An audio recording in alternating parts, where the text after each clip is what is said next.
Welcome back and thanks for tuning in. This is bonus episode part 2.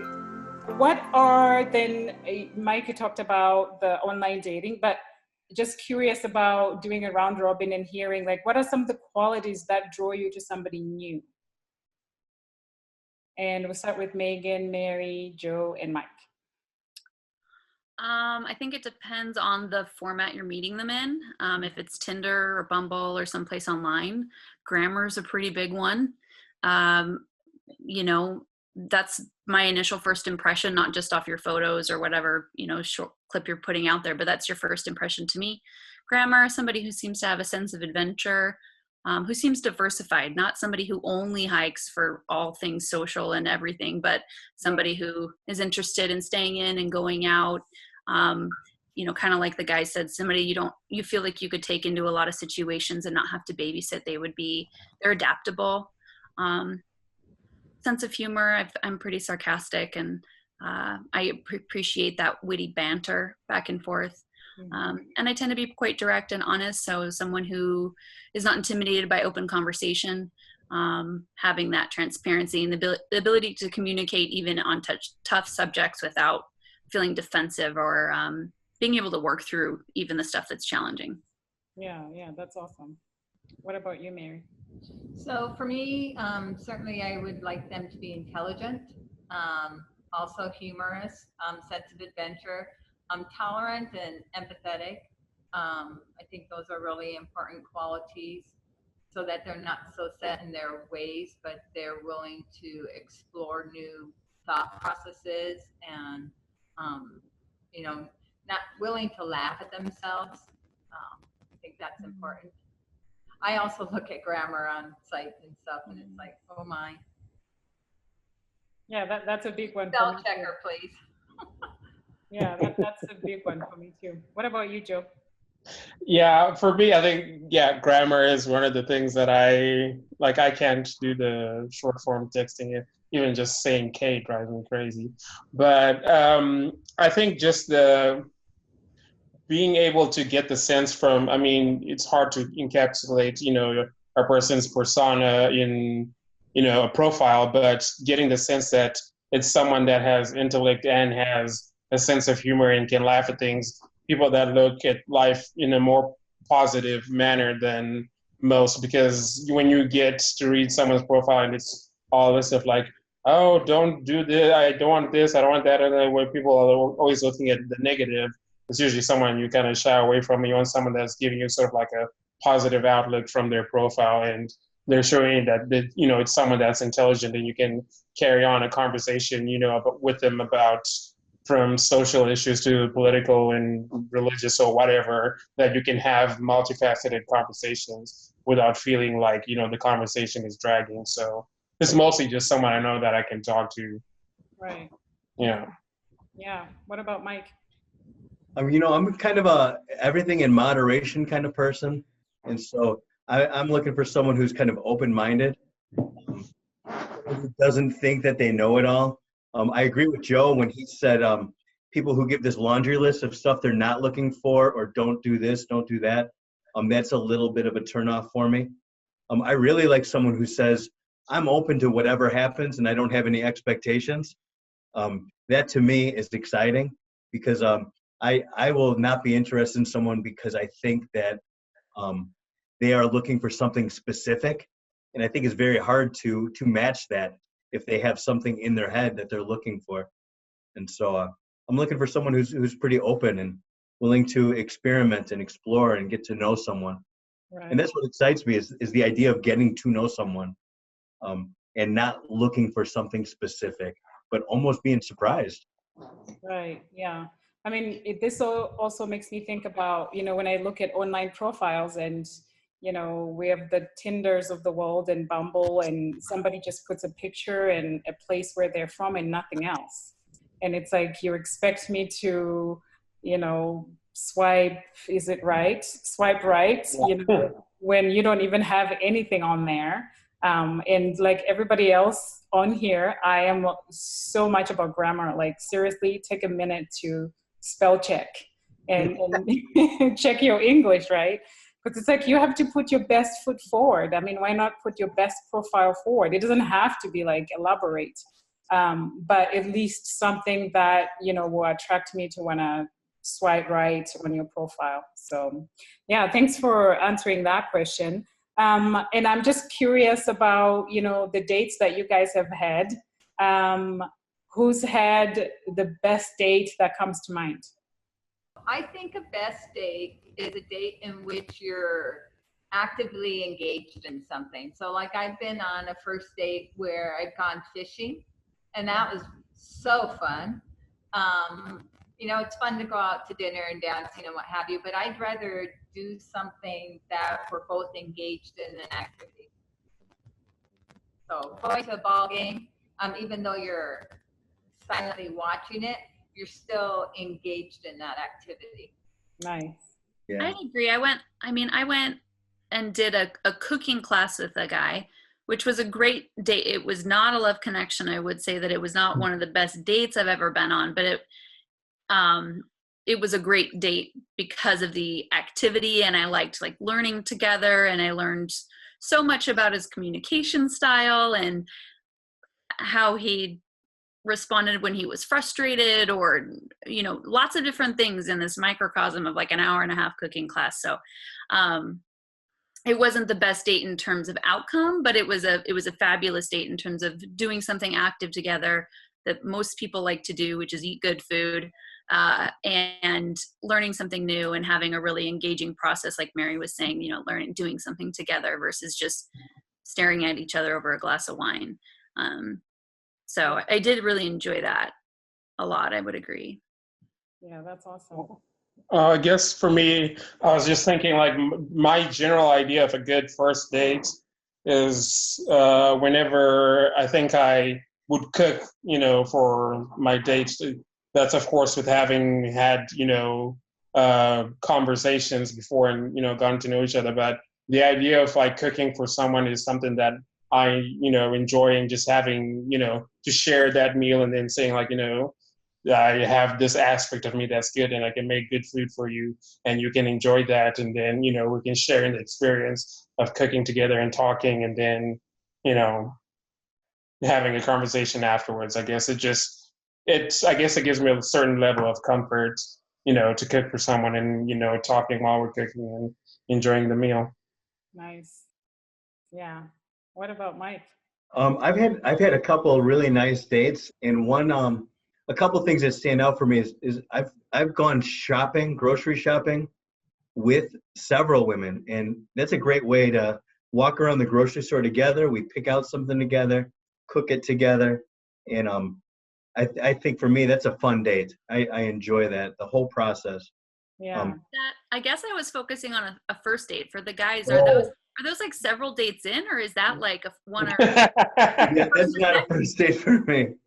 Well, the cooking one for me that was a first date actually, but we had, you know, struck up a lengthy conversation and kind of got to know each other, and then we were like, oh hell, you know, why not? I went over to her place, you know, I was like, picked up some stuff, and I was like, oh, let me just cook for you.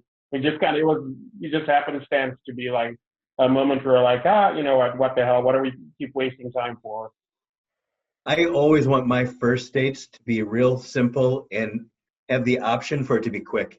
So like I like a coffee or a drink, and maybe something to do that's going to take me away, you know, shortly, just in case. Or they have options at least, just in case it doesn't go well, you can run out. Don't Right. agree to go like hiking or, you know, drive out or stuck in the Right. car. Not a good idea. Yeah, like meet somewhere separately, and Yeah. something that could be quick. Yeah, no, How I about you? agree. I agree with that, Mike. I've been on a date that lasted 7 minutes one time.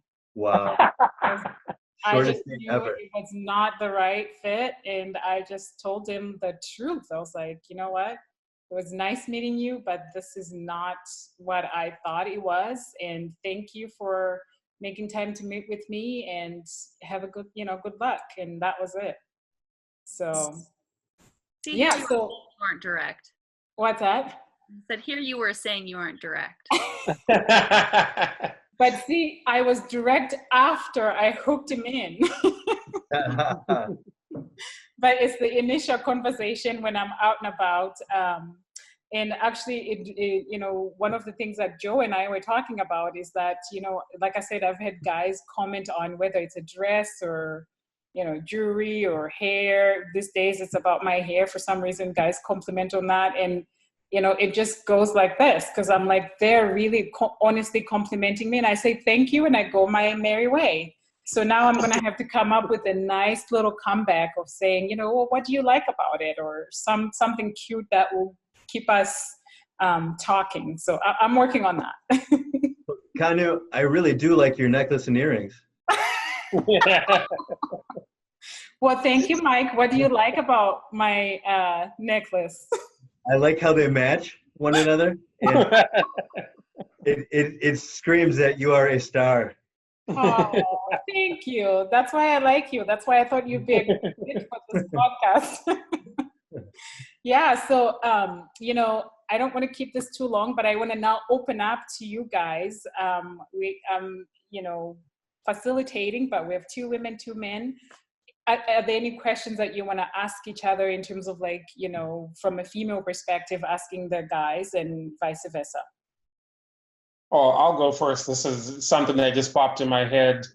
From a woman's perspective, because to me, I feel like whenever you're online dating or, you know, exchanging messages, I'm naturally inquisitive. So I want to know, you know, I'm asking a lot of questions. So is someone asking a lot of questions to engage and continue the conversation?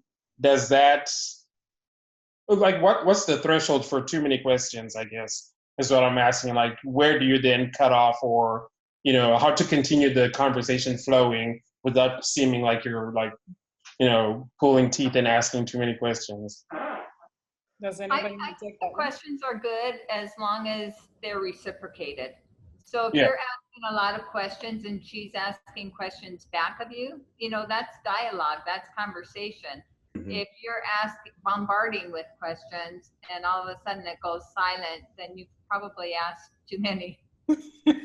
Well, it's usually like I'm asking one question and then you give me a response. In my mind, I feel like, you know, proper, like, grammar or etiquette is you respond to the question and then in turn you ask your question, or, you know, you reciprocate, and then you're throwing the ball back into my court, and then I'm having like 5 questions I've asked you and nothing back in response. I'm like, what do you do at that point?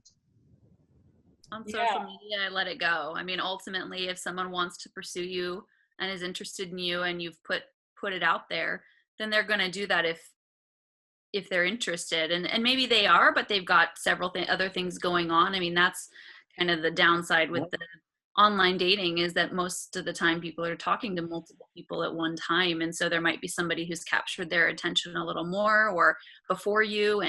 And so they've maybe initiated something or started something that they aren't ready to do the upkeep on. So even from a girl's perspective, if I've asked, you know, 2 or 3 questions and I'm getting single, you know, flat responses or single word responses, and there's really no engagement in continuing the conversation, and I'm doing all the work, at a certain point, I'm going to let that sit. And ultimately, if I don't hear anything back from that person, I'm probably going to try to let it go. Yeah. So I don't know what other people. And I think for me, Mike kind of touched on this, that I am the one to not go back and forth, like emailing and asking questions. I'm just like, you know what? People can hide behind their computer and take time to think about how to respond to me. Let's just cut all that and meet up in person. And if there's a connection there, then we can, you know, exchange phone numbers and actually do the good old talking on the phone. Because, you know, for me, the asking back and forth, the questions, I just don't have time for that personally. I just say, let's cut that, let's meet up and see if there's a connection and see if we want to continue. And if there's none, then let's not waste time asking questions back and forth. But that's my opinion. I agree with you. I like to get pretty quick to the chase. I mean, the schedules are a consideration. So there's lots of times when I want to meet up with somebody and they've reciprocated that, but there's no overlapping time for a week or 2 out. So then if you're not maintaining in the meantime, there's some kind of maintenance that goes on there. But I agree. I don't like to carry on conversations. You know, if somebody's not willing to meet me fairly quickly, that's a red flag for me. Go Yeah, ahead, so I Mel. have a question because I haven't dated for a very long time. So of the dating sites that are out there, which one do the four of you think are most likely to be successful? A return on investment, if you will. I guess it depends on the investment, because there's like eHarmony or Match, but they're more serious, and you do end up spending a lot more time talking. Right. The Bumble is all And It's female. Just Lunch is another one where you spend thousands of dollars too. What is it? It's Just Lunch. Oh yeah. Yeah. I think men like Bumble because women do all the initiating. And I don't think that's a bad thing. Sometimes I like that, especially if people have been overly aggressive on like Tinder. I think Tinder has a reputation as being a hookup site, but I guess I just appreciate that both people can communicate. It's a two-way street. And it's quick. I can get to the point and say, oh, obviously we find each other attractive, or at least what we see so far. So let's go ahead and meet up. That's where I find the biggest payoff, but I think it has a pretty big reputation for being a hookup site. Right. From my perspective, I am on Bumble right now, but I think that actually the sites where you have to pay money, to me, that's a sign that you're being serious. Yeah. Because Bumble, Tinder, OkCupid, what's the other one? Plenty of Fish. I mean, anybody can create a profile. You don't put your credit card information on there. So for me personally, I feel like if you have to pay money, you're a little bit more serious. And I think that's why a lot of the people that are just looking for hookups will end up on, the free sites. And you get a lot of these people that are not serious about dating. And that's not to say that the ones that you pay money, everybody on there is serious. You still get those people. But I feel like, especially like eHarmony, where you have to answer all those questions. I mean, there's like hundreds of questions you have to answer. So you have to be kind of serious to want to be on that site. So personally, I would say like eHarmony would be my choice, my first choice. But that said, I'm not on it. Yeah, I agree. I would prefer to not have to use any of the sites. Although I am at this point, just because I am so new, and I'm too new to being single, that I'm not looking for something serious just yet. So I'm not ready for Match or Plenty of Fish or any of those with a significant investment of time or money. But both Bumble and Tinder have been nice just to meet people, and I haven't really felt it as a hookup site. Maybe it's just because I haven't hooked up with a bunch of people. It is a nice way.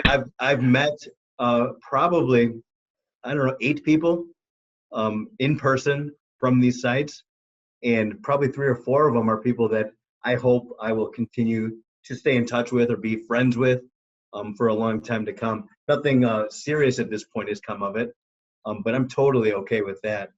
But I do meetups where people have activities just around the area, and like I play cards or softball or volleyball, and that's been a great way to meet some people.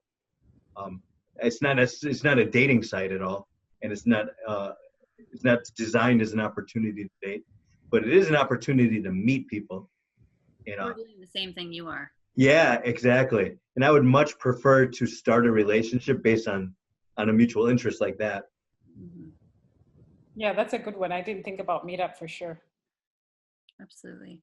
I find, I don't know if anybody else has the same experience.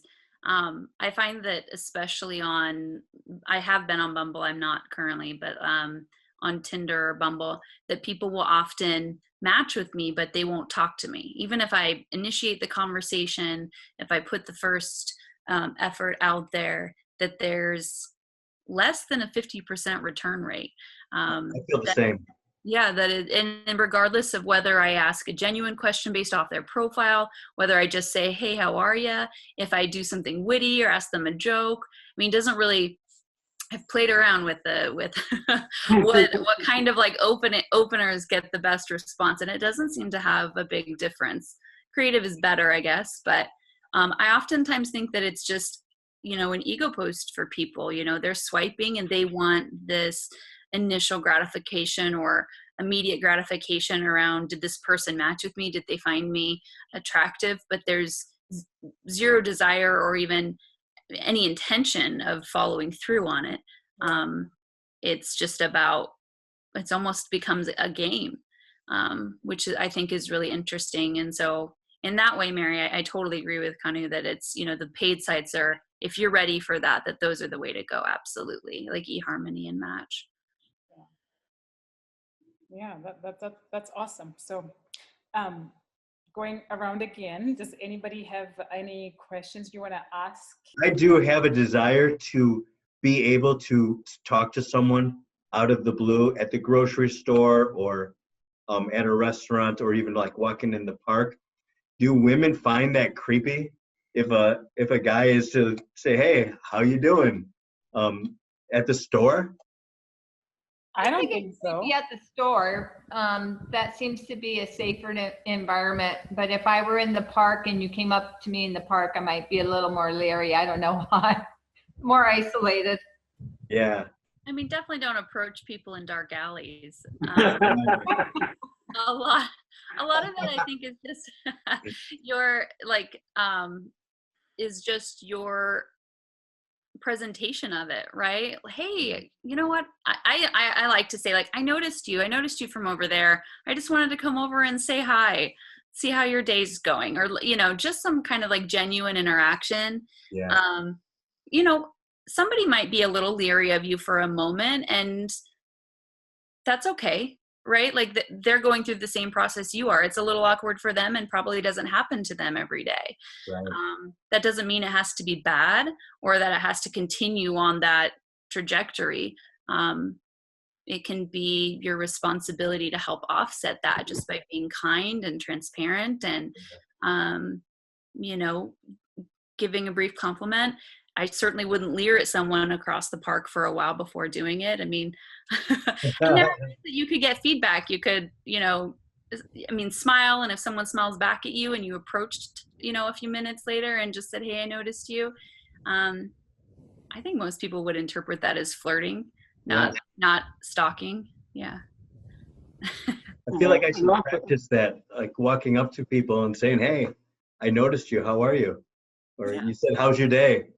And like from a guy's perspective about the confidence of being able to approach a woman, I think like for me, one of the things that I had to learn was to not fear rejection, because it's pretty much inevitable. Nobody, bats 100. So as long as I'm not afraid that, there's a possible rejection, it made it easier for me to then approach, because I always knew that, even if I'm rejected, there's always tomorrow. So Right. that helped me. Yeah, absolutely. I totally agree. Yeah. So I think that, Mike, in terms of your question, for me, I guess I'm learning. If you had said hi to me in the grocery store, I would have just thought, "Oh, this guy's nice," and said hi back and walked away on my business. But now that I'm going to have to be a little bit more aware and go, he didn't have to say hi to me. So he's saying hi to me because maybe he thought I was friendly or he likes me. And then, not try to be awkward and like try to strike the wrong conversation or something. But I'm going to be a little more aware and, and stop. Because I tend to, when I'm out there, whether it's the store or whatever, I know what I need to do. I'm very like tunnel visioned, and I'm not aware of what's going on outside of like what I need to do. But I think I just need to be a little more aware of my surroundings. And if somebody says hi to me, like, maybe stop for a second and say hi back, and then smile and engage with them a little bit. So Kanu, Yes. we should do this again in about 6 months after we're practicing what we're learning today. If we've had any success. Right. I like that, actually. I like that. So we could learn from Megan and Joe, who are, they're not afraid of, striking a conversation and, and try that and come back, regroup in 6 months and see how many, maybe some of us would be engaged if we're quick, but no. Like, Well, dating anyway. Let's start with dating. right. Yeah, so I am so grateful that you guys took this time to chat with me on this, and just sort of talk about these things that, you know, that I'm struggling with. And it's good to know that I'm not alone, and I knew I wasn't alone, but to just have this platform of, you know, talking about it, and I've learned just from spending time with you guys, you know, and I'm gonna change some things. So I want to open it up again for, you know, the last chance in terms of anybody has any last tips, comments, questions. I was talking to a friend recently who was telling me how stressful dating was. And he was saying that he is looking to find that person, to find the one. And I told him, I don't think it's stressful at all. I'm enjoying it. And I think it's because I'm not looking for anything very specific. I'm not looking for an answer. I'm just looking to meet and to explore and you know, share some experiences with people. And so that's been my approach. Is you know, I'm not looking to gain anything specific from it, and that's been nice for me. Right. So you're not putting a lot of pressure on yourself. Correct. To say I need to meet this person. You're just out and about to meet people, new people, and see if maybe Absolutely. something might come out of that. Absolutely. Yeah. So yeah. So anybody else have any questions or comments? I think it's really nice to have a group of people come together who are kind of we're across the US, we're all professionals, but we're all having the same kind of challenge in terms of finding maybe that partnership at whatever level we're at, whether it's new and just wanting to spend consistent time with someone you like, or whether you're looking for something a little more serious and in depth. It is nice to know, I mean, you know, like you said, Kanu, you're not alone, but it's nice to connect that theoretical knowledge to faces, especially because a lot of people in my life at least are attached and have very much a different lifestyle than me with their families. And I'm not out on the party scene either. There's a lot of people who might be single but are doing that in a very different format than I am. So it's nice to just connect with people who are just looking for that partnership through the casual dating in their life and hoping that expands into something more. Thanks for tuning in to this week's episode. I really hope you enjoyed it. Do you have a love story, or do you know somebody with a love story? If so, shoot me an email, kanukayi@gmail.com. Please go to my YouTube channel, Real Love, Real Stories Podcast, and subscribe. And also follow me on Instagram and Facebook, Real Love, Real Stories. Till next time.